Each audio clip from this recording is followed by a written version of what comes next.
ధనుర్మాస ఉత్సవాలను పురస్కరించుకుని శ్రీవారి తిరువీధి సేవలు బుధవారం గ్రామంలో గ్రామోత్సవం ఘనంగా జరిగాయి. స్వామివారు ఉభయ దేవేరులతో కలిసి తొలక్క వాహనంపై క్షేత్ర పురవీధుల్లో అట్టహాసంగా ఊరేగారు. తొలుత ఆలయంలో స్వామి అమ్మవార్ల ఉత్సవమూర్తులను తొలక్క వాహనంపై ఉంచి ప్రత్యేక పుష్పాలంకారాలు చేశారు.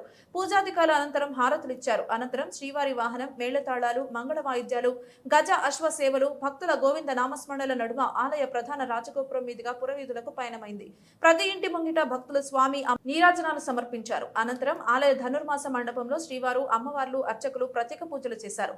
ఈ సందర్భంగా భక్తులకు తీర్థ ప్రసాదాలను పంపిణీ చేశారు. Dale que no lo